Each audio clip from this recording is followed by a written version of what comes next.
Baik, sekarang kami dari kelompok akan mengerjakan tugas 10 dari praktikum keamanan cyber dengan dosen pengampu Yuri Akai, dan untuk anggota kelompok kami ada 3 orang, yaitu saya sendiri Alessandro Rumangkang, Samuel Manayang, dan Henok Aquila Dalope.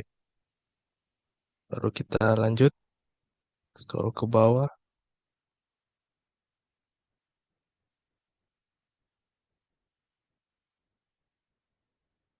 Kita masuk pada lab incident handling. Jadi di sini ada skenario.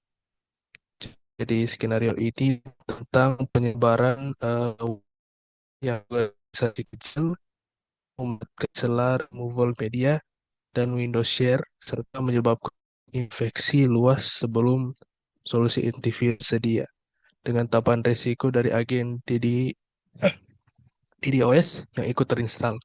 Nah, di sini ada pertanyaan-pertanyaan, yaitu ada preparation, jadi mana untuk menangani skenario ini, preparation yang kita buat itu yang pertama untuk membuat rencana respons insiden atau IRP yang spesifik untuk ancaman seperti worm dan DDoS. Lalu kedua itu latih semua karyawan untuk mengenali tanda-tanda infeksi dan melaporkannya secara cepat. Dan ketiga, pastikan perangkat guna keamanan, yaitu antivirus, IDS atau IPS, di semua perangkat diperbarui secara otomatis. Dan keempat, tetapkan proses pengelolaan patch untuk memastikan sistem selalu menggunakan versi terbaru. Lalu yang kelima, lakukan simulasi serangan untuk menguji kesiapan tim keamanan. Baru untuk detection dan analisnya, yang pertama segera analis log sistem untuk identifikasi titik awal infeksi. Lalu identifikasi semua perangkat yang terhubung ke jaringan untuk melihat apakah ada yang terinfeksi. Lalu terapkan pembaruan antivirus atau solusi sementara jika tanda tangan antivirus belum tersedia. Berikut kumpulkan semua artefak forensik, yaitu log atau jejak file, untuk analisis lebih lanjut. Baru terakhir dokumentasikan semua temuan untuk membantu menemukan cakupan dan dampak insiden. Baru berikut untuk containment, eradication, and kita akan membahas yang pertama, itu penanganan atau eh, untuk isolasi sistem yang terinfeksi, cabut koneksi perangkat yang terinfeksi dari jaringan, baik secara fisik pun melalui jaringan. Mencegah penyebaran baru, nonaktifkan Windows Shares, yaitu tutup semua Windows Shares yang aktif, terutama tidak memiliki keamanan atau izin.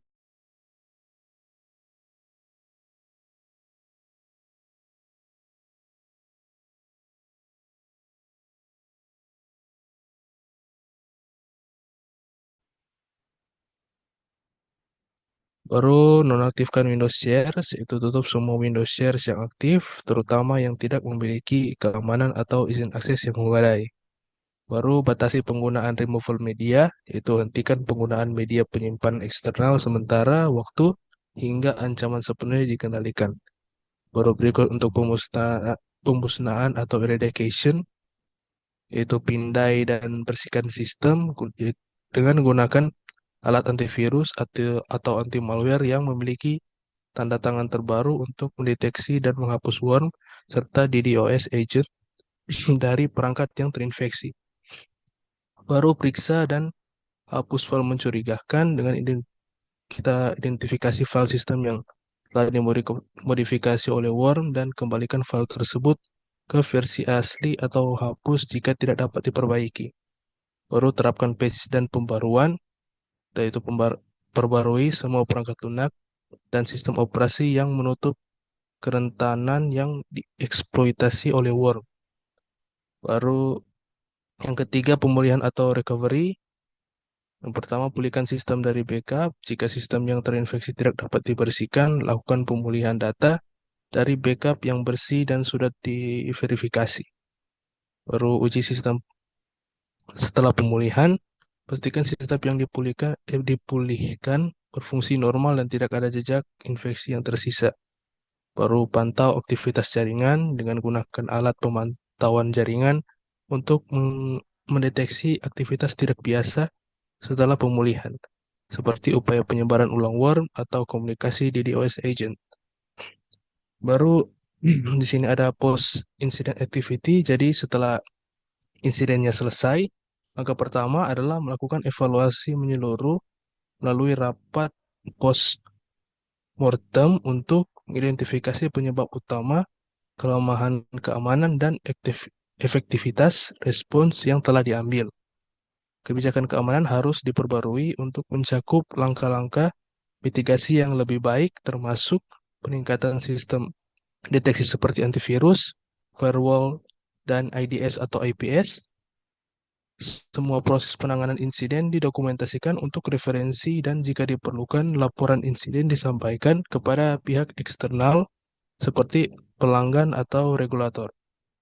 Selain itu, pelatihan ulang bagi karyawan dilakukan untuk meningkatkan kesadaran akan ancaman serupa dan memastikan kepatuhan terhadap kebijakan keamanan baru.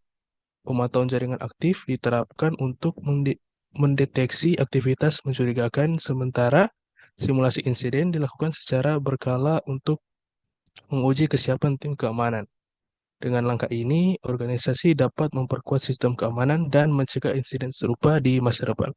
Untuk skenario kedua akan dilanjutkan oleh teman saya.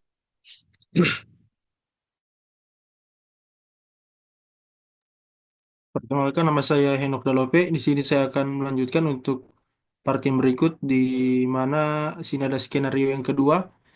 Itu membahas tentang unauthorized access to payroll records. Di mana sini skenario ini membahas tentang sebuah rumah sakit yang berukuran sedang, di mana beberapa kantor cabang atau layanan medis yang memiliki peluang lokasi untuk mempekerjakan lebih dari 5.000 karyawan, karena ukuran ini atau letak gedung mereka itu sangat besar atau banyak. Ya, kita masuk saja pada pertanyaan. Di sini ada beberapa part.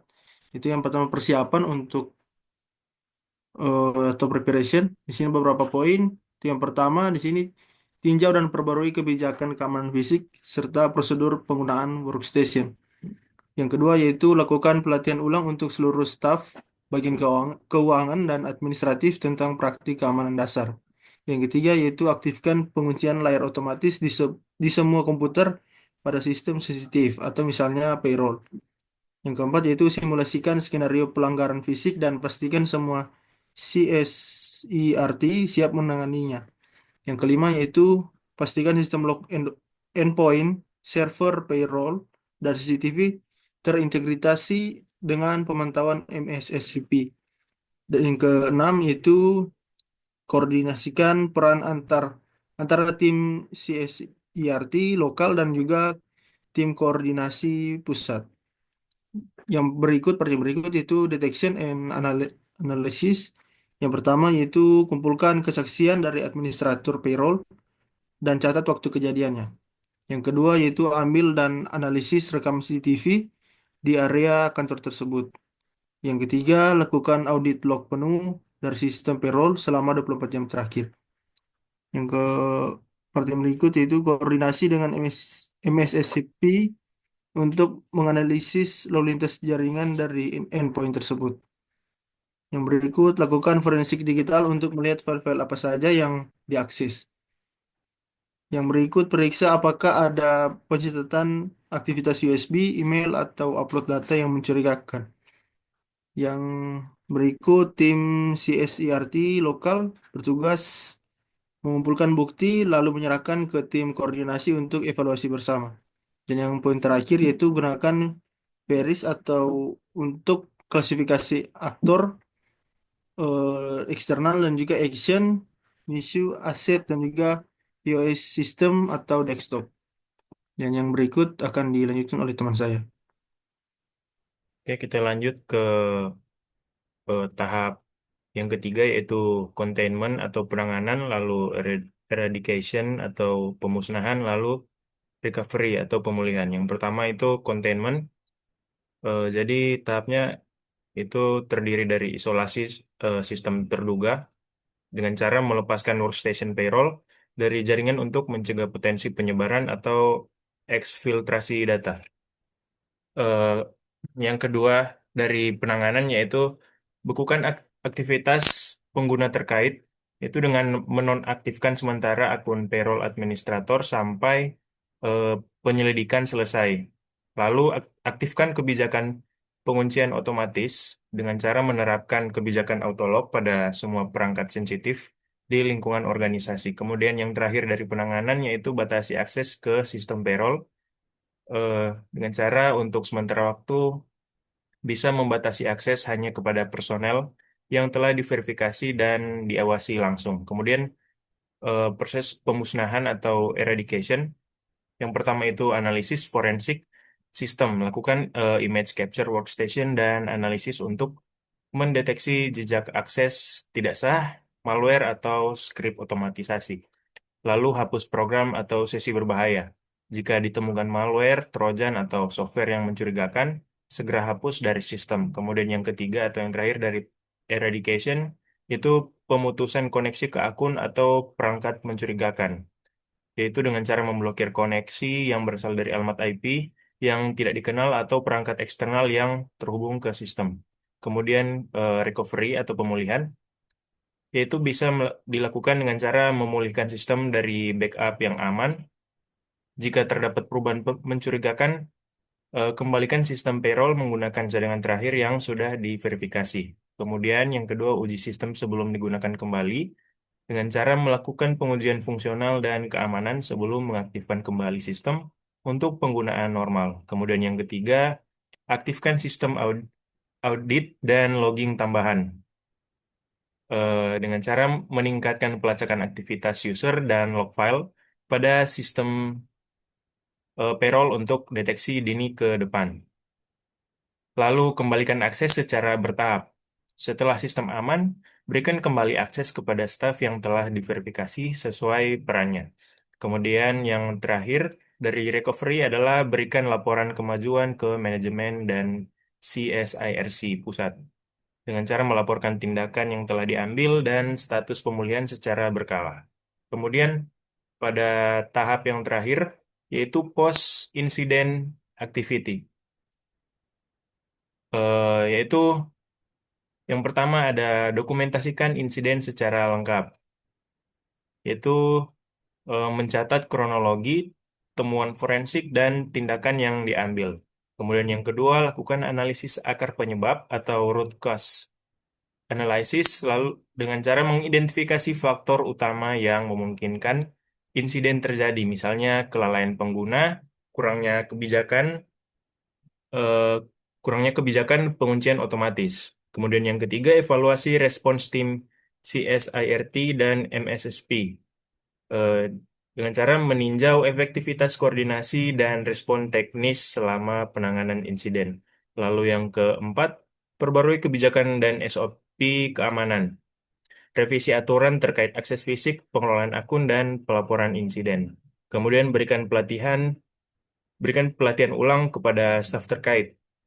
Fokus pada keamanan workstation, tanggung jawab penggunaan, dan pelaporan insiden.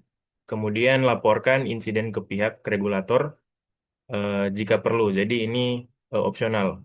Jika data sensitif terlibat, lakukan pelaporan sesuai regulasi perlindungan data. Lalu yang terakhir, yaitu memasukkan insiden ke database VERIS yang tadi sudah disebutkan. Dokumentasikan dalam format standar untuk pembelajaran organisasi dan industri ke depan. Jadi sekian saja eh, dari kelompok kami dan mohon maaf jika ada kesalahan jawaban atau kurangnya jawaban. Akhir kata kami ucapkan terima kasih.